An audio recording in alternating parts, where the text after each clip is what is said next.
Shalom saudara-saudara yang dikasih oleh Tuhan, anggota jemaat kategori remaja, pemuda, kaum ibu, kaum bapak, dan juga kaum sepuh. Kita bersuka cita hari ini kita kembali boleh beribadah kepada Tuhan melalui kebaktian rumah tangga. Dan hari ini kita akan menggumuli bersama merenungkan surat Rasul Paulus kepada jemaat di Roma, pasalnya yang ke-12, ayatnya yang ke-9 sampai ayat ke-21. Roma 12 ayat 9 sampai 21. Sebelum kita merenungkan kesaksian firman Tuhan, marilah kita memohon pimpinan Tuhan. Kita bersama-sama bersatu di dalam doa. Bapa kami yang di sorga, kami bersyukur ya Tuhan untuk kesempatan yang Kau berikan di dalam kami kembali merenungkan kesaksian firman Tuhan. Saat ini ya Tuhan, kami sungguh bersyukur untuk pemeliharaanmu dalam kehidupan keluarga kami. Kami sadar melalui rumah kami, kediaman kami, di sanalah setiap orang dididik, dibentuk, dibangun karakternya untuk menjadi pribadi-pribadi yang siap menjadi garam dan terang di tengah dunia ini. Karenanya melalui kebaktian rumah tangga saat ini kami kembali rindu menerima kebenaran firman-Mu. Kuasai hati dan pikiran kami dengan kuasa Roh Kudus-Mu, sehingga kami boleh mengerti, memahaminya dengan benar. Terpuji nama-Mu ya Tuhan, di dalam nama Tuhan Yesus kami berdoa. Amin. Roma 12 ayat 9 sampai 21 begini bunyi kesaksian firman Tuhan. Hendaklah kasih itu jangan pura-pura, jauhilah yang jahat dan lakukanlah yang baik. Hendaklah kamu saling mengasihi sebagai saudara dan saling mendahului dalam memberi hormat. Janganlah hendaknya kerajinanmu kendor, biarlah rohmu menyala-nyala dan layanilah Tuhan. Bersukacitalah dalam pengharapan, sabarlah dalam kesesakan, dan bertekunlah dalam doa. Bantulah dalam kekurangan orang-orang kudus, dan usahakanlah dirimu untuk selalu memberikan tumpangan. Berkatilah siapa yang menganiaya kamu, berkatilah dan jangan mengutuk. Bersukacitalah dengan orang yang bersukacita, dan menangislah dengan orang yang menangis. Hendaklah kamu sehati sepikir dalam hidupmu bersama-sama. Janganlah kamu memikirkan perkara-perkara yang tinggi, tetapi arahkanlah dirimu kepada perkara-perkara yang sederhana. Janganlah menganggap dirimu pandai. Janganlah membalas kejahatan dengan kejahatan. Lakukanlah apa yang baik bagi semua orang. Sedapat-dapatnya, kalau hal itu bergantung kepadamu, hiduplah dalam perdamaian dengan semua orang. Saudara-saudaraku yang kekasih, janganlah kamu sendiri menuntut pembalasan, tetapi berilah tempat kepada murka Allah. Sebab ada tertulis, pembalasan itu adalah hakku. Akulah yang akan menuntut pembalasan, firman Tuhan. Tetapi jika seterumu lapar, berilah dia makan. Jika ia haus, berilah dia minum. Dengan demikian, kamu memumpukan bara api di atas kepalanya. Janganlah kamu kalah terhadap kejahatan, tetapi kalahkanlah kejahatan dengan kebaikan. Amin. Sampai sedemikian jauh pembacaan kesaksian firman Tuhan. Berbahagia setiap kita yang mendengarkan firman Tuhan dan memeliharanya di dalam kehidupan. Bapak, Ibu, dan saudara-saudaraku yang dikasihi oleh Tuhan, filsuf Yunani Plato pernah berkata begini, siapa yang mau melayani? Saudara, kita tahu kan kalau kalimat ini adalah kalimat bersayap, saudara-saudara. Kalimat ini tentu tidak hanya dimaksudkan untuk bertanya tentang orang-orang yang bisa mengakui pelayanan itu sesuatu yang enak, nyaman, lalu nama-nama ini adalah jawaban dari pertanyaan itu. Bukan. Pertanyaan ini sebetulnya saudara-saudara ingin menyatakan sesuatu yang memang harus kita akui ada, bahwa pelayanan itu sering tidak nyaman. Pelayanan itu saudara-saudara tidak enak. Pelayanan itu saudara-saudara seringkali membuat kita merasa sakit hati. Kenapa demikian, saudara-saudara? Karena pelayanan itu membuat kita berada di dalam sebuah situasi di mana kita bisa dilihat oleh banyak orang. Jadi orang yang melayani itu katanya orang yang kemudian seperti berada di akuarium. Orang bisa lihat dia dari banyak sisi. Kalau kemudian ada kesalahan, saudara-saudara, maka orang bisa dengan mudah berkomentar. Orang lalu gampang berkata, loh kok perbuatan dengan perkataannya tidak sesuai. Barangkali saudara-saudara juga tidak enak karena terkadang orang tidak berterima kasih. Artinya kurang apresiasi.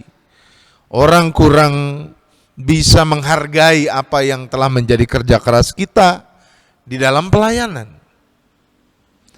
Atau hal berikutnya, saudara-saudara, seringkali kita harus kehilangan harga diri. Sudah melayani, saudara-saudara, kita seringkali juga masih dianggap seperti jongos, saudara, ya, seperti pembantu. Padahal saudara-saudara, kita juga sebetulnya kan adalah orang yang patut dihormati. Nah, karenanya saudara-saudara, perlu ada yang disebut dengan ketahanan. Perlu ada yang disebut dengan kekuatan, saudara, untuk melayani dengan benar. Nah, saudara-saudara, mengasihi juga demikian. Sesuatu yang tidak mudah itu. Kalau Plato bilang bahwa siapa yang kemudian ingin melayani atau kuat melayani, maka mengasihi, saudara, tidak kalah tantangannya. Kenapa saya katakan begitu, saudara? Karena memang sekarang berbuat baik justru banyak dicurigai orang.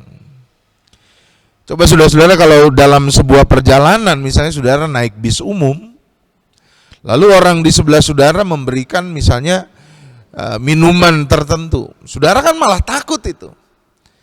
Padahal itu adalah bentuk mengasihi.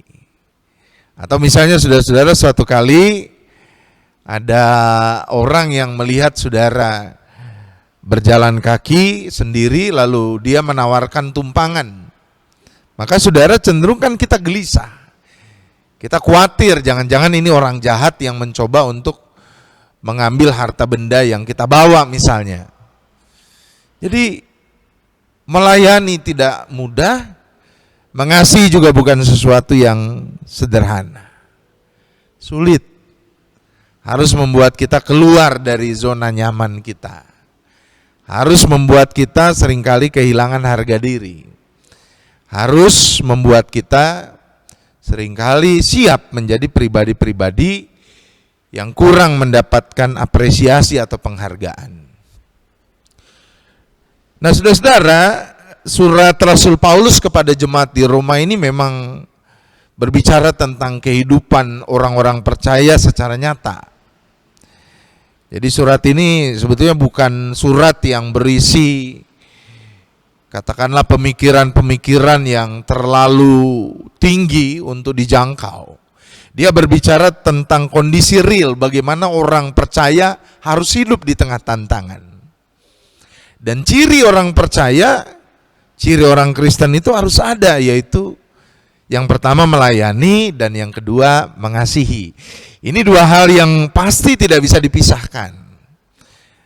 Melayani tentu akan menjadi baik kalau didasari oleh kasih, dan kasih itu tentu menjadi sesuatu yang bermanfaat bagi orang lain kalau ada semangat pelayanan di dalamnya. Nah, karenanya mengingat ada banyak sekali tantangan yang bisa diterima oleh orang yang melayani maupun mengasihi, maka Rasul Paulus mencoba memandu setiap bagian dari orang percaya di Roma dan kita semua untuk punya daya tahan lebih tinggi. Nah, karenanya ada beberapa hal yang harus kita gumuli tentang bagaimana melayani dan mengasihi dengan lebih sungguh.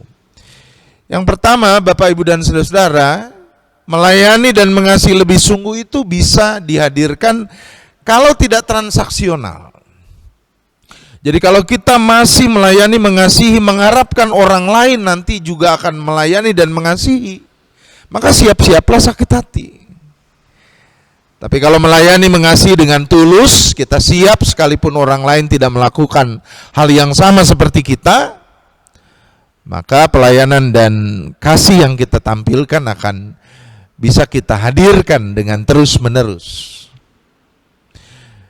Lalu yang kedua, Bapak, Ibu, dan saudara-saudara, adalah kita harus menaburkan kebaikan dimanapun dan kapanpun, kepada siapapun, termasuk mereka yang barangkali pernah melakukan hal-hal yang tidak menyenangkan kepada kita. Jangan dikutuk, tetaplah berkati. Nah, itu bahasanya Rasul Paulus. Kalau kemudian ini kita lakukan, Bapak, Ibu, dan saudara-saudaraku, maka pelayanan dan kasih yang kita hadirkan akan menjadi sesuatu yang kemudian bisa mengena pada semua orang. Kita tidak pilih kasih. Kita kemudian tidak menghadirkan kasih dan pelayanan secara eksklusif hanya kepada orang-orang tertentu, siapapun, termasuk kepada mereka yang tidak menyenangkan kita. Lalu yang berikutnya, saudara-saudara, kita diajak untuk menaburkan damai sejahtera, menaburkan saudara-saudara semangat persaudaraan kepada semua orang. Paulus katakan sedapat-dapatnya jikalau itu bergantung kepada kita, hiduplah dalam perdamaian. Artinya saudara, Paulus sadar betul jemaat di Roma, termasuk kita pada saat ini, tidak tinggal sendirian, tidak berada di ruang hampa, tetapi juga bersama dengan orang lain dalam karakteristik yang juga beragam. Sangat mungkin terjadi gesekan, sangat mungkin terjadi konflik. Tapi saudara-saudara, Paulus mengajak jemaat di Roma dan kita semua untuk bisa mengutamakan kekeluargaan, untuk bisa mengutamakan persaudaraan, untuk bisa mengutamakan kemaslahatan dalam hidup bersama, ketimbang rasa sakit hati yang bisa memperdalam gesekan dan akan memunculkan konflik. Nah, saudara-saudara, di dalam tiga hal inilah maka kasih dan juga pelayanan boleh dinyatakan dengan lebih sungguh. Barangkali selama ini kebalikannya yang kita tampilkan. Semua berporos pada diri kita. Makanya orang kecewa melayani, orang kecewa mengasihi. Kok saya tidak diapresiasi, kok saya hanya dinilai begitu rupa tanpa orang mengerti kerja keras saya. Lalu mungkin orang bertanya, apa yang saya dapatkan? Kalau begitu ya saya berhenti saja mengasihi dan melayani. Sekali lagi, jangan transaksional, jangan berhitung. Tebarkan kebaikan itu kepada semua orang, dan ingatlah hal yang berharga, persaudaraan, kekeluargaan, dan hidup bersama. Peliharalah itu. Kasih dan pelayanan kita akan menjadi semakin nyata. Mari belajar untuk bersama-sama menyatakannya. Amin. Mari kita berdoa. Bapa kami yang di sorga, kami bersyukur hari ini kami belajar lagi untuk mengasihi dan melayani. Barangkali memang ada arah pelayanan dan kasih kami yang harus kami perbaiki, bentuk pelayanan dan kasih kami yang harus kami perbaiki, motivasi kasih dan pelayanan kami yang harus kami perbaiki. Dengan kesungguhan hati kami mau belajar lebih baik lagi mengasihi dan melayani. Tuntun kami, sehingga kami boleh lebih tulus, boleh lebih baik, mengasihi melayani semua orang, dan hidup di dalam perdamaian. Terpuji nama-Mu ya Bapa, dalam nama Tuhan Yesus kami berdoa. Amin.